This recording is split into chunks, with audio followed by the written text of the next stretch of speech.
an Empire Boxing and Unlearning Network production.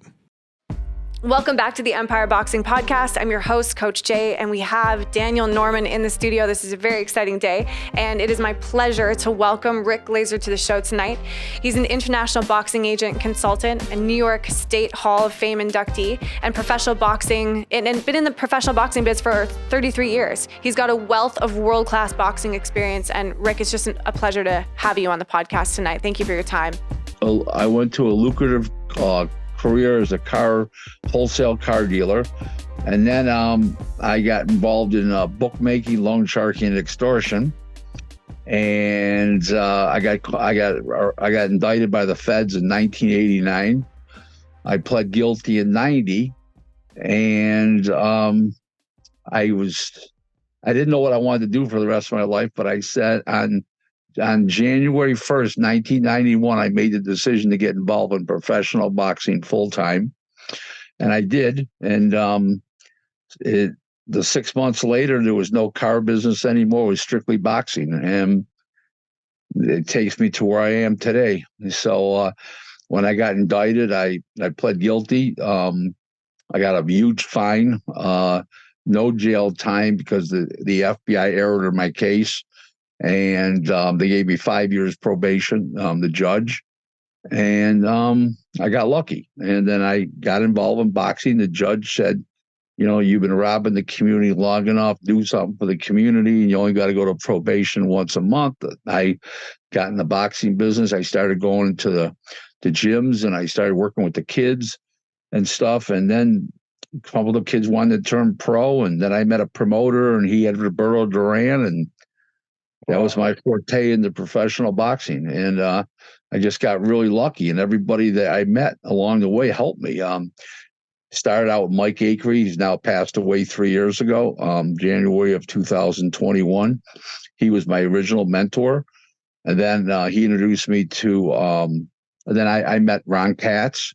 He helped me a little bit. Then he introduced me I met Bruce Trampler, the other matchmaker then for Top Rank, who's still there. And then I met Don Majeski. He helped me.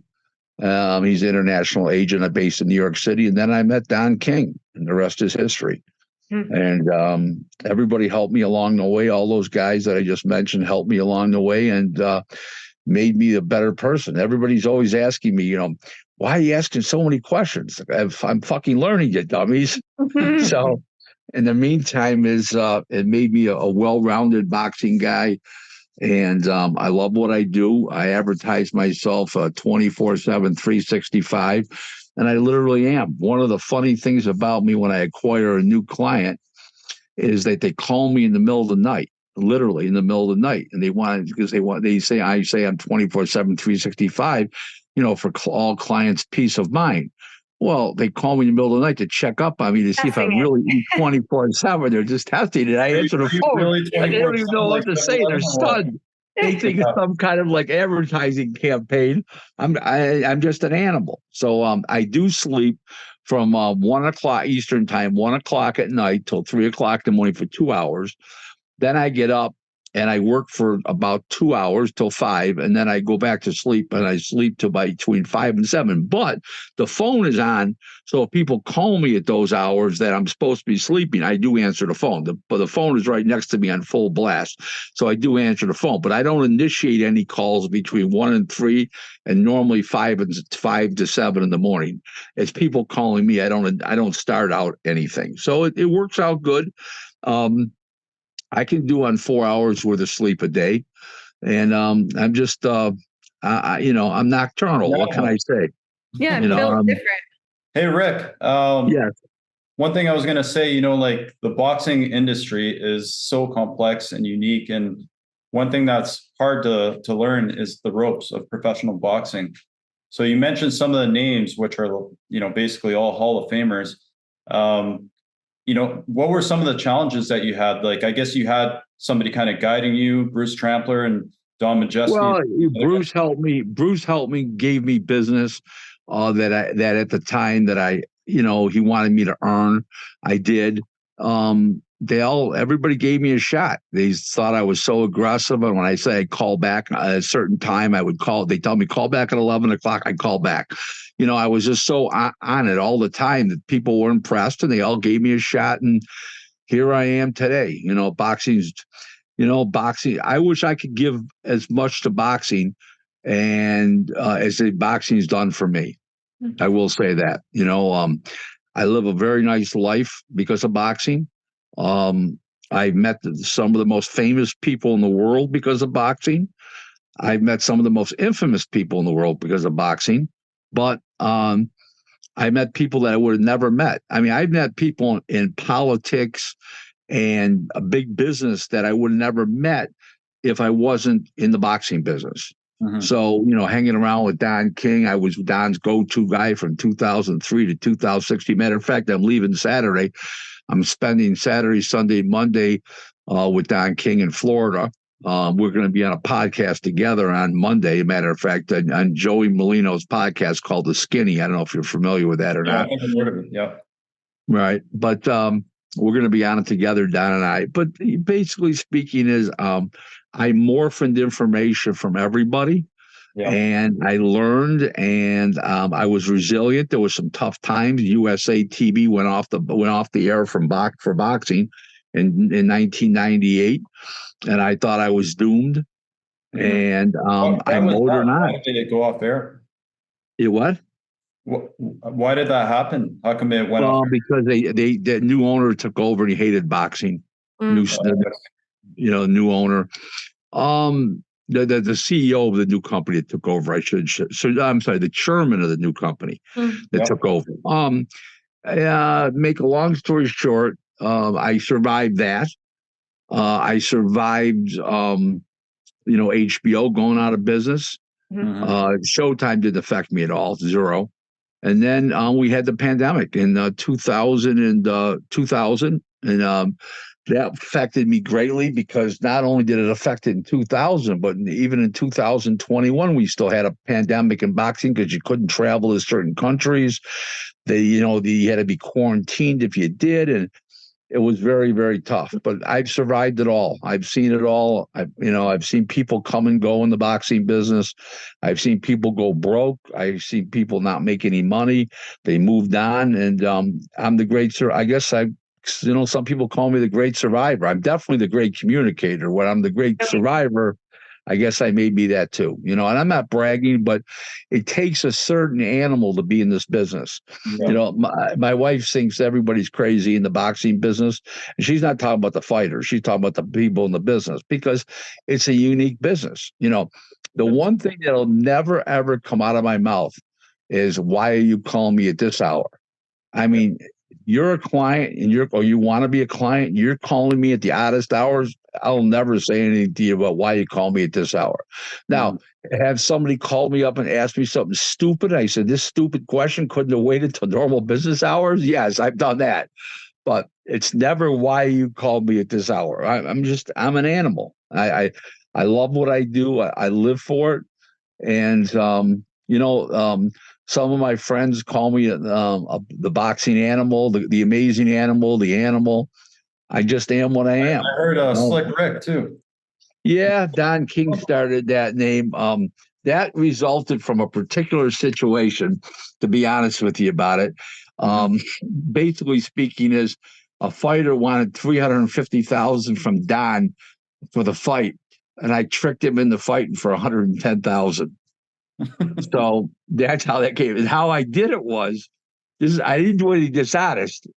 Well, how I did was, this is before cell phones became really popular, right?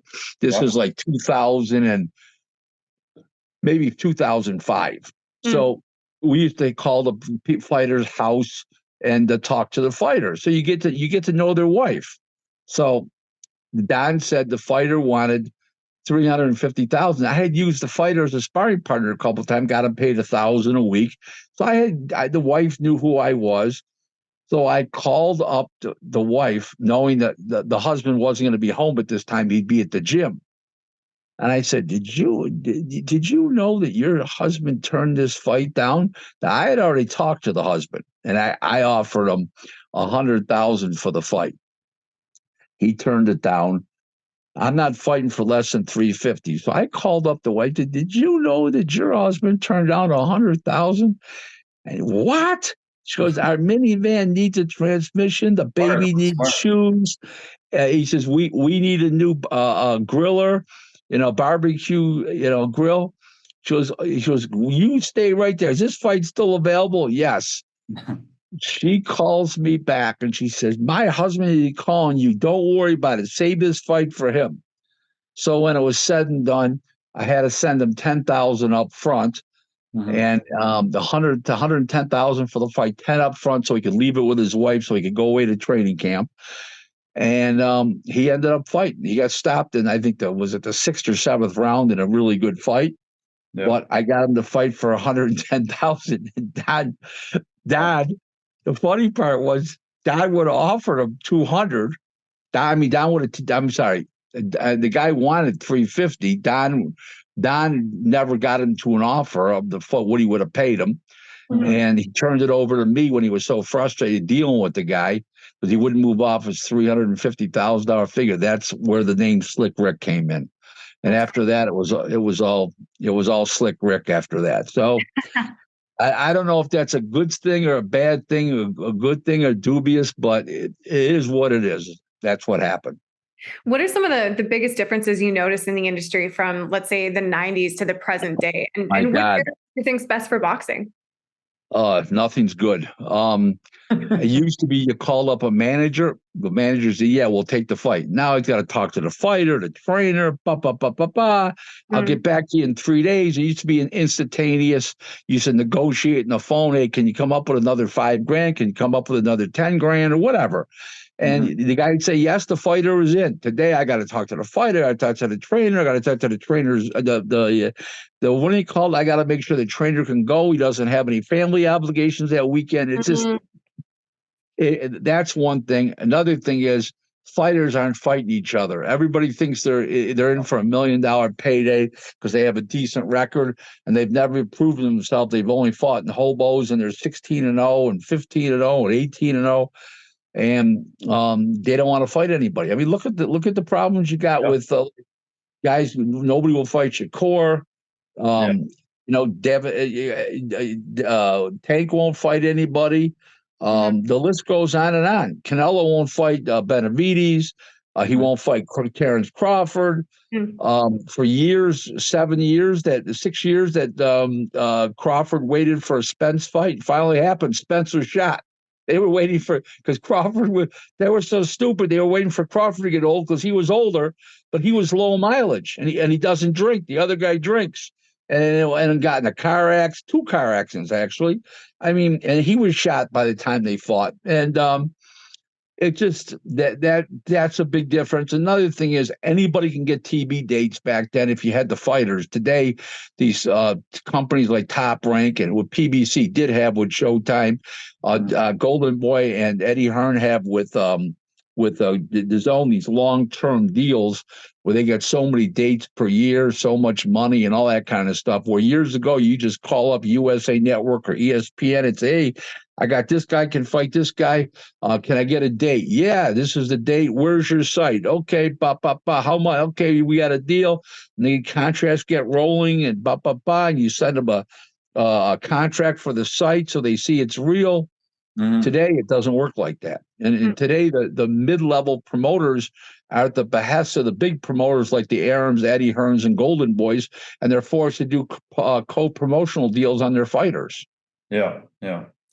That's one thing that, we've noticed as a young promotion is what these celebrity boxers or like famous boxers do at the top trickles down to the younger generation, and they think they got to follow suit and do the same thing, so it kind of sets a bad example, and then it makes it difficult for even the younger promotions because nobody wants to fight each other. They all want to defend and know, and it's just like ridiculous. And then you end up having no boxing, like nobody wants to fight. I'll give you an example of something. Paul Spadafora turned pro in 1995. I worked with him basically his whole career. He was just had him on the show. What's that? Yeah, last month we just had Paul Spadafora on the show. Yeah. Oh, did he mention me or you didn't? he was a little out of it when we talked to him, but Oh boy.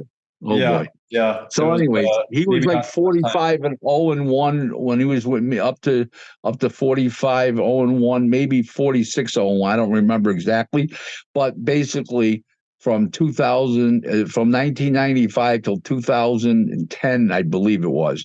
So when he first turned pro, he was fighting for $400, and okay, and we get him to sell $400 worth of tickets. Today, these guys want 4,000. The same guy. Now I know there's inflation. Well, let's say it doubled. Okay, let's fight for 800. No, they want 4,000. It just doesn't. The numbers don't work anymore Yeah. unless you got TV.